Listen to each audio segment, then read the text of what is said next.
Bismillahirrahmanirrahim. Assalamualaikum warahmatullahi wabarakatuh. Pemirsa Ma'rifatul Islam dimanapun anda berada, alhamdulillah pemirsa dapat berjumpa lagi dengan Ma'rifatul Islam yang kembali akan menyajikan kepada para pemirsa informasi tentang hukum-hukum fikih yang ringkas, praktis, yang dapat dipertanggungjawabkan sesuai dengan dalil Al-Quran dan Sunnah Rasulullah Sallallahu Alaihi Wasallam. Ma'rifatul Islam hari ini adalah hukum salat di kuburan. Riwas, ritual ziarah wali songo, sebuah istilah yang amat familiar di telinga sebagian kalangan. Mereka seakan mengharuskan diri untuk melakukannya minimal sekali setahun. Apapun dilakukan demi mengumpulkan biaya perjalanan tersebut. Manakala ditanya, apa yang dilakukan di sana? Amat beragam jawaban mereka. Ada yang ingin salat, berdoa, kenaikan pangkat, kelancaran rezeki, dan lain-lain. Lalu kepada siapa mereka meminta? Ada yang terang-terangan meminta kepada Mbah Wali.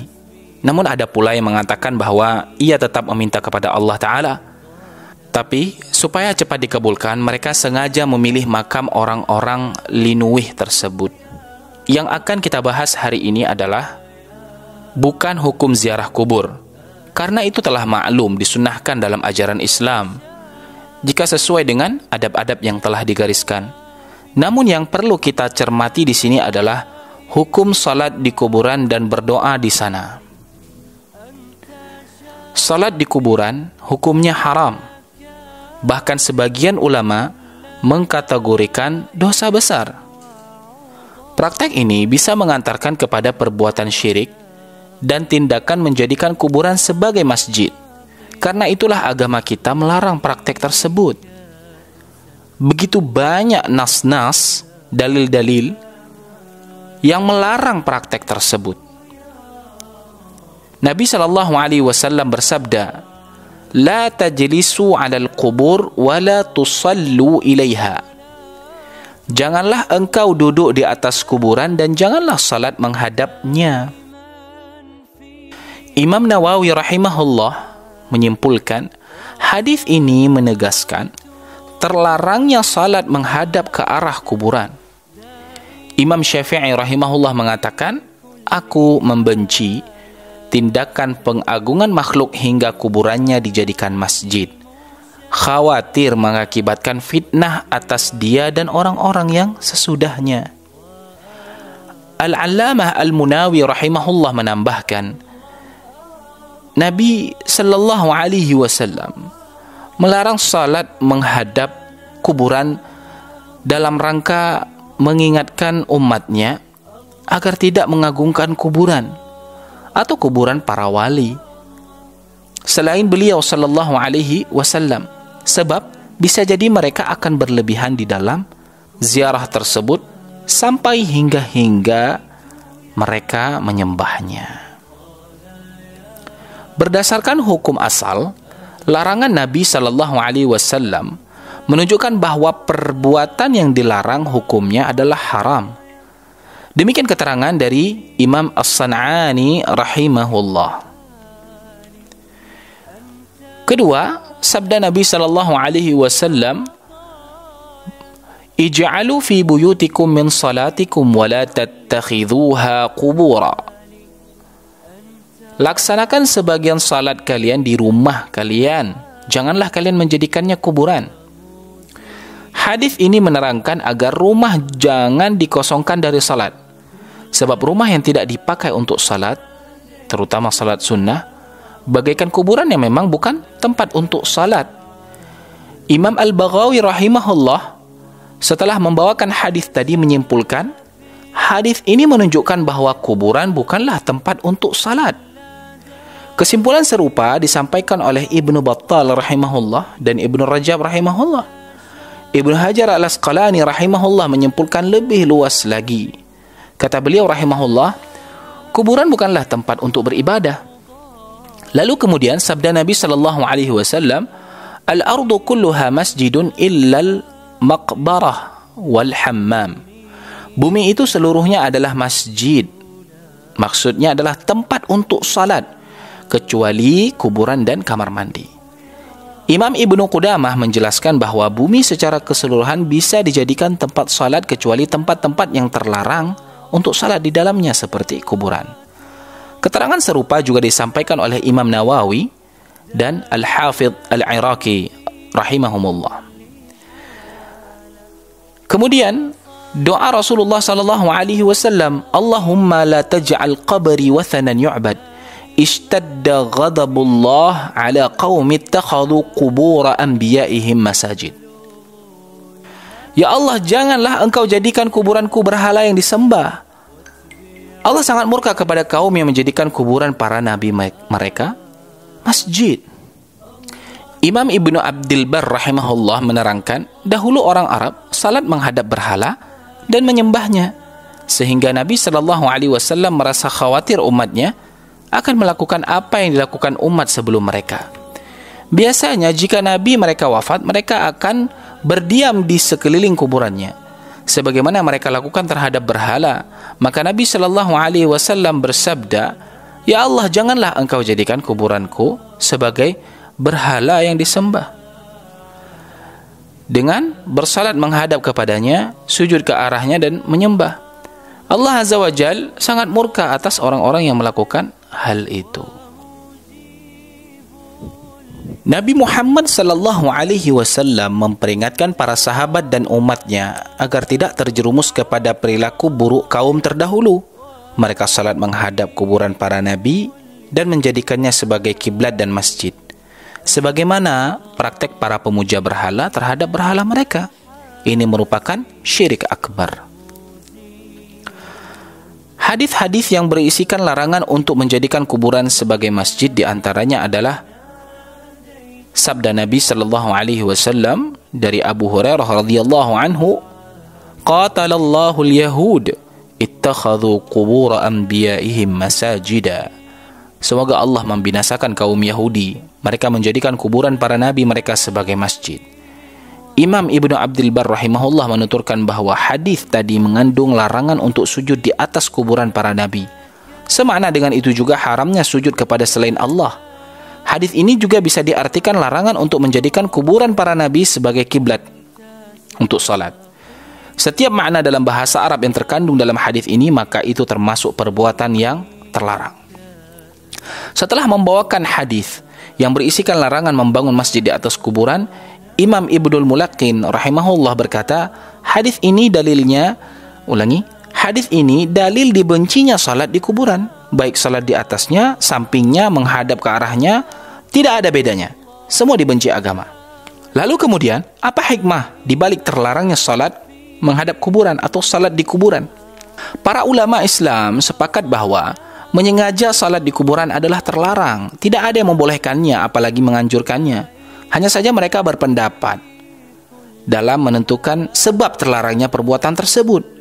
Sebagian ulama memandang bahawa sebabnya adalah karena kuburan identik dengan najis, sebab tanahnya bercampur dengan nanah bangkai manusia. Yang kedua, ada ulama lain yang berpendapat bahawa sebabnya adalah karena khawatir umat ini akan terjerumus kepada perbuatan syirik. Di antara yang memilih pendapat kedua ini adalah Abu Bakar Al-Athram, Al-Mawardi, Ibnu Qudamah, Ibnu Taimiyah, As-Suyuti dan yang lainnya. Setelah menjelaskan bahawa maksud utama dilarang salat di kuburan adalah karena dikhawatirkan akan mengakibatkan tindakan menjadikan kuburan sebagai berhala, Imam Suyuti memperjelas bahawa maksud utama dilarang salat di atas kuburan adalah karena dikhawatirkan umat ini akan menjadikan kuburan sebagai berhala. Imam Suyuti memperjelas, inilah sebabnya mengapa syariat melarang perbuatan tersebut, dan ini pula yang menjerumuskan banyak orang dahulu ke dalam syirik akbar atau syirik yang berada di bawahnya. Tidak jarang engkau dapatkan banyak kalangan yang sesat yang amat merendahkan diri di kuburan orang saleh, khusyuk, tunduk dan menyembah mereka dengan hati. Sebab bentuk peribadatan yang tidak pernah mereka lakukan sekali-kali pun di rumah Allah, maksudnya adalah masjid. Inilah keburukan, mafsadah yang dicegah oleh Nabi SAW dari sumbernya, hingga beliau SAW melarang secara mutlak salat di kuburan, sekalipun tujuannya bukan untuk mencari berkah,